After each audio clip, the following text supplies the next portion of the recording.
এক তো সকাল সকাল উঠতেই অলস প্রাণীর মতো লাগে, আবার উঠে রক অ্যান্ড রোলের মতো গোল গোল ঘুরে ফিরে কাজ করতে হয়। সারাটা দিন যে উড়াধুরা কাজ লেগে থাকে। আয়েস তো কবের থেকেই নিরুদ্দেশ চলে গেছে।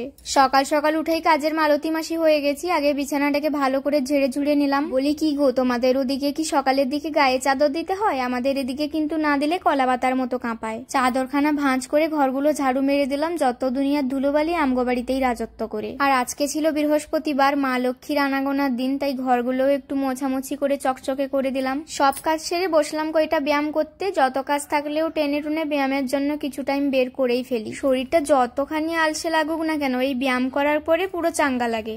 এদিকে দেখি রেন কাম ঝামাঝাম, পা পিছলে একেবারে আলুর দম হয়ে যাবে। কালো মেঘ ছেয়ে অসময়ে আজই নেমেছে বৃষ্টি। কথায় আছে না, আষাঢ় শ্রাবণ মানে না তো মন, ঝড়ঝড় বৃষ্টি ঝরবেই। বৃষ্টি হলে গাছের পাতাগুলো কত উজ্জ্বল হয়ে ওঠে, যেমন নতুন করে প্রাণ ফিরে পায়। এই বৃষ্টির দিনগুলোতে খাই খাই আমেজটা যে আরো বেড়ে যায়। আর কিছু ঝাল ঝাল খেতে ইচ্ছে করছিল। আমার মিষ্টি জিনিসের থেকে ঝালের প্রতি বেশি টান, তাই ভাবলাম আজকে ঝাল ঝাল উপমা বানাবো। গাজর আর ক্যাপসিকাম ছাড়া তো দেওয়ার মতো আর কিছুই ছিল না, তাই ওগুলোই কেটে নিলাম। এরপর পেঁয়াজ কাঁচামরিচ ভেজে গাজর আর ক্যাপসিকামটাকে ভাজা ভাজা করলাম। এরপর সুজিটা ভেজে স্বাদ মতো লবণ আর চিনি দিয়ে একটুখানি জল দিয়ে দিলাম। কি সুন্দর ঝরঝরে উপমা তৈরি, আর এত সুন্দর ঝাল ঝাল গন্ধ বেরিয়েছিল। এই সহজ উপমা বানাতে কে না জানে, তবুও আমি যেমন ভাবে করি সেটা তোমাদের সাথে শেয়ার করে দিলাম। বাইরে টুপুর টাপুর বৃষ্টি, আর এই ঝাল ঝাল উপমা, এই স্বাদের ভাগ হয় না। এদিকে দেখি চুলগুলো ঝাড়ু হয়ে গেছে, তাই একটু তেল লাগাতে এলাম। আর আমি যেখানে গন্ডগোল সেখানে তেলের শিশি বের করতে গিয়েই অমনি বিছানায় ডিগবাজি খেয়ে গেল, পুরো বিছানা চাদরটার পিন্ডি চটকে গেল। এরপর চলে এলাম রান্নাঘরে দুপুরের জন্য পেঁয়াজ আর রসুন কাটতে। ওই যে বললাম, কাজের শেষ নাই।